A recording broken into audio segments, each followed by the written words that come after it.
अस्सलाम वालेकुम, स्वागत करते हैं, वेलकम, खुशामदीद आप सब लोगों को हमारे चैनल अफारिक ट्रस्ट। उम्मीद करते हैं आप सब लोग बड़े होंगे, खुश होंगे, चिमड़े भी होंगे। मैं ब्लॉगस्ट कुदरत और आप लोग के वीडियो लेकर आए हैं Taliban expanding military capacity in Afghanistan. तो तालिबान तो इस बार तालिबान ना रहे सही तरह, भाई नेटो रहा, काफी अलग तरह के इनके साथ असलहों से लेस हो गया है भाई। और देखते हैं इंटरेस्टिंग वीडियो है, देखते हैं कैसी ने क्या न्यू चीजें उन्होंने ऐड किए हुए या रिपेयर किए हुए, क्योंकि उन्होंने काफी सारे रिपेयर भी किए पिछली बार। तो आज के वीडियो को जरूर सब्सक्राइब कीजिए, साथ में जो बेल आइकन है लाइक जरूर करें। अगर मैं सोशल पर फॉलो नहीं किया प्लीज फॉलो द इंस्टाग्राम, हम लोग को लिंक डिस्क्रिप्शन में मिल जाएगा। Let's start. ओके स्टार्ट है। कैसे है अपने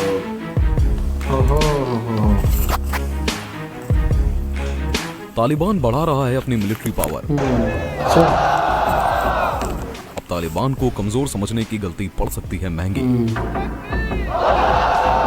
एक पल में अपने दुश्मन को खत्म करने की ताकत है तालिबान के पास। एक के बाद एक कई तोपों को अपने खेमे में शामिल कर रहा है तालिबान। आखिर मकसद क्या है तालिबान का? कहीं ये किसी नए खतरे का अंदेशा तो नहीं है? और इतनी सारी तोपें आखिर तालिबान के पास कहां से आ रही हैं? अफगानिस्तान के हुक्मरान तालिबान के बारे में डिटेल से जानने के लिए ये वीडियो पूरा जरूर देखें। और हाँ, वीडियो को लाइक और चैनल को सब्सक्राइब करना बिल्कुल भी ना भूलें। अफगानिस्तान, जिसे साम्राज्यों का कब्रिस्तान भी कहा जाता है, क्योंकि ये वो जगह है जहां पर कब्जे के लिए ना जाने कितनी जंगें लड़ी गई। लेकिन अफगानिस्तान को जीतना हमेशा एक कठिन चुनौती रही। इस इलाके को जीतने के लिए बाबर से लेकर अंग्रेजों की तक की आंखें चमक जाती थी, लेकिन ये पूरी तरह से मुनासिब नहीं हो पाया और कोई भी ज्यादा समय तक इस जगह राज नहीं कर पाया। इसलिए इस जगह को साम्राज्यों का कब्रिस्तान कहा जाता है। 19वीं सदी की शुरुआत से ही अफगानिस्तान महाशक्तियों के लिए खेल का मैदान बना रहा। 19वीं सदी में ब्रिटेन था, तो 20वीं सदी में रूस और अब 21वीं सदी में अमेरिका। हर बार शुरुआती जीत के बाद आखिरकार सभी को यहाँ मात खानी पड़ी।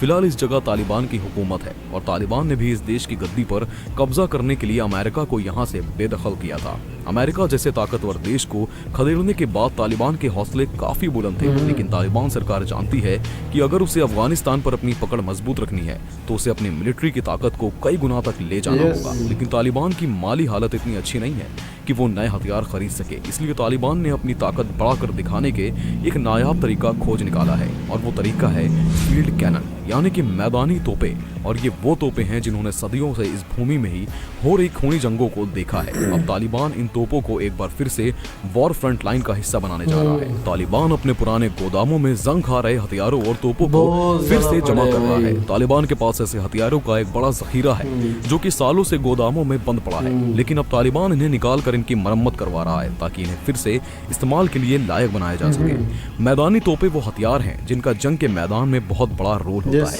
यहाँ तक कि अब भी जब हथियारों की टेक्नोलॉजी काफी एडवांस हो गई है, एक से बढ़कर एक शानदार हथियार जंग के मैदान का हिस्सा बन चुके हैं, लेकिन इसके बावजूद भी कई हालातों में आज भी मैदानी तोपें जंग के फैसले को बदलने की ताकत रखती हैं। तालिबान का ये कदम उसकी दोहरी रणनीति का हिस्सा है। इससे तालिबान देश के अंदर उसके विरोधियों को धमका सकता है, क्योंकि जब अफगान की जनता को पता लगेगा कि तालिबान सरकार पुराने हथियारों को नया जीवन दे रही है, तो विरोधियों के स्वर अपने आप शांत होने लगेंगे। इसके अलावा इंटरनेशनल लेवल पर भी तालिबान का पक्ष मजबूत होगा, लेकिन ये काम इतना भी आसान नहीं है, क्योंकि सालों से जंग खा रहे हथियारों को फिर से इस्तेमाल के लायक बनाना आसान काम नहीं है। इसके लिए वर्ल्ड क्वालिटी के इंजीनियरिंग और टेक्निकल स्किल्स की जरूरत है, और तालिबान के पास इस चीज की सबसे ज्यादा कमी है।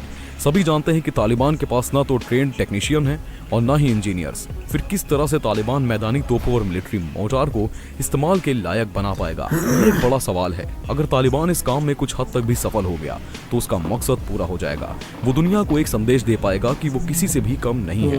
वो मिलिट्री परेड में अपने हथियारों का जखीरा दुनिया के सामने दिखा पाएगा, और उसके हथियारों की ताकत देखकर उसके विरोधियों के हौसले जरूर पस्त हो जाएंगे। ये वो हथियार है जिन्होंने 20वीं सदी की शुरुआत में होने वाली जंगों का फैसला करने में निर्णायक भूमिका निभाई थी। अफगानिस्तान में औपनिवेशिक शक्तियों के आगमन के साथ मैदानी तोपें रणनीतिक हथियार बन गई थी। अफगानिस्तान की ज्योग्राफिकल लोकेशन काफी मुश्किल है, चारों तरफ ऊंचे ऊंचे पहाड़ और घाटियां हैं। ऐसे में अफगानिस्तान को फतेह करना वैसे ही दुश्मनों के लिए एक मुश्किल टास्क होता है। ऐसे में मंगोलों से लेकर दूसरे दूसरे विदेशी आक्रमणों के दौरान इन मैदानी तोपों ने अफगानिस्तान की सेना को काफी ताकत दी है। खास तौर से अमीर अब्दुल रहमान खान के शासन के दौरान मैदानी तोपों की असली ताकत को पहचाना गया था और इसका सही इस्तेमाल शुरू किया गया था। अफगानिस्तान मिलिट्री ने अपनी तोपों में एडवांस टेक्नोलॉजी का इस्तेमाल शुरू कर दिया था, जो कि लंबी दूरी तक गोला बारूद लॉन्च कर सकती थी। इससे अफगान सेना को लंबी दूरी पर मौजूद दुश्मनों से निपटने की ताकत मिली और इसी का लाभ उन्हें आने वाले सालों में पहाड़ी जंगों के दौरान मिला। इसके बाद जब सोवियत रूस ने अफगानिस्तान पर कब्जा किया, तब आंतरिक युद्ध के दौरान एक बार फिर इन तोपों की ताकत खुलकर सामने आई। इसके बाद तो ये तोपें अफगान मिलिट्री का एक इम्पोर्टेंट हिस्सा ही बन गई। इन हथियारों का इस्तेमाल दुश्मन के लिए सप्लाई रूट्स को ब्लॉक करने और शहरों की घेराबंदी के लिए किया जा सकता है, जिसका सीधा असर जंग के परिणाम पर पड़ता था और अफगान सेना जंग के रुख को अपनी तरफ मोड़ सकती थी। इसका उदाहरण देखने को मिला मजार शरीफ के युद्ध में, जब मैदानी तोपों का उपयोग घेराबंदी और रक्षात्मक रणनीति के रूप में किया गया था।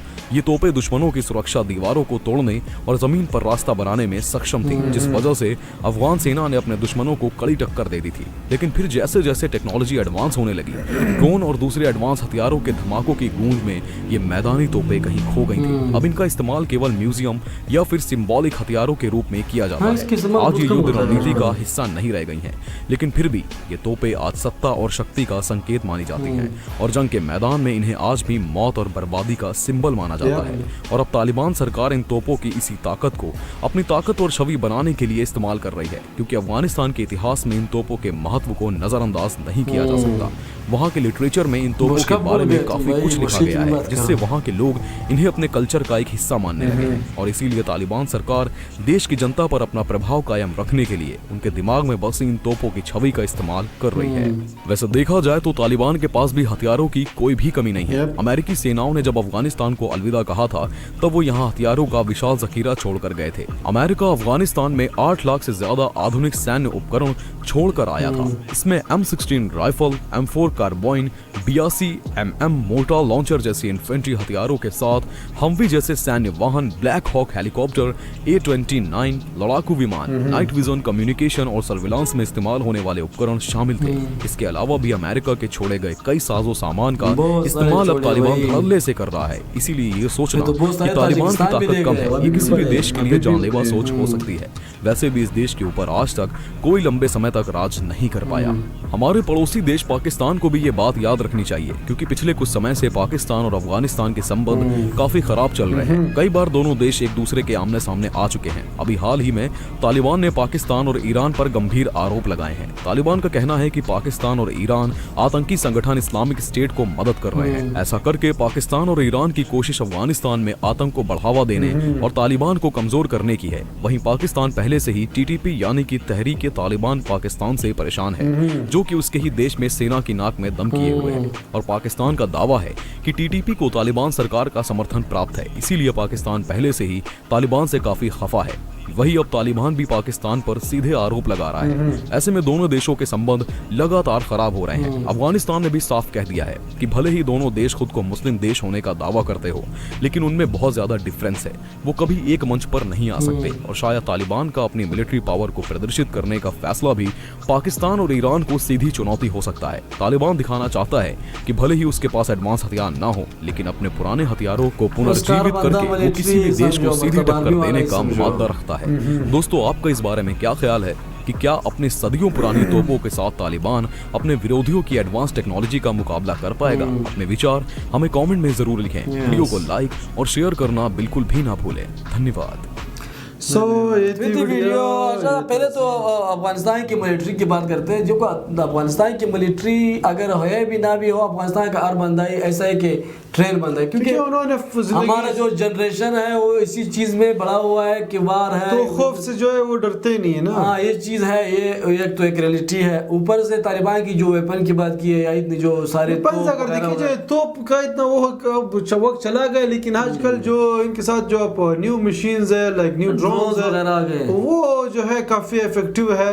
लेकिन यहाँ पे इन्होंने जो तोप की बात की गई थी, शायद ये रियलिटी पे हो, क्योंकि हमें नहीं पता इसके बारे में। अगर अफगानिस्तान की जो जोग्राफिया जो जगह है वो एक ऐसी जगह है जहाँ पे ड्रोन भी बहुत कम काम करता है। ये तो काम यहाँ पे तो क्योंकि पहाड़ी इलाके होते हैं, ऐसे ऐसे जगह चुप जाते हैं कि यार सदियों तक किसी को पता नहीं। आप जो तालिबान जो जो जगह दिखा रहे होते हैं आजकल जो न्यू, वो ऐसी ऐसी जगह होते हैं कि हम खुद हैरान रहते हैं कि यार ये कैसे कैसे जगह इन्होंने बनाई एग्जैक्टली, ये पहाड़ों बात है। में। तो ये है। बाकी ये जो कैनन फील्ड कैनन की बात कर रहे हैं, इसको उतार रहे हैं, तो डेफिनेटली इन लोगों ने सोचा हुआ है कि इस पर हम अगर काम करेंगे तो काफी इफेक्टिव साबित हो सकते हैं। तो बहुत सारे हैं ये जो Exactly. वीडियोस मीडिया के थे, इससे कहीं ज्यादा है क्योंकि बहुत ज्यादा रूस के जमाने की है और ये जो यूएसए की तो अफगानिस्तान का खुद के अपने हैं और फिर यूएस के रह गए।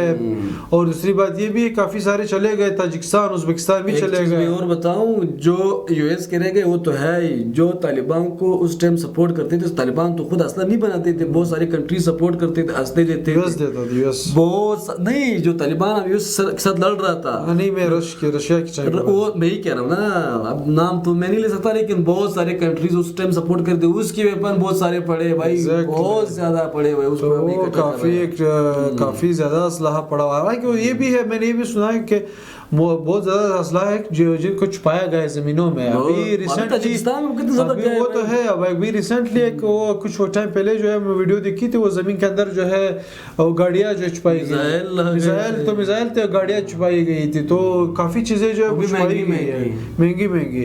बाकी यदि वीडियो अगर वीडियो पसंद आई प्लीज साथ में जो बेल आइकन है उससे भी दबा लाइक दीजिए। जरूर क्या करें, हम तक सपोर्ट मिल रहा है। सो अभी के लिए इतना ही, अल्लाह हाफिज़, बाय बाय।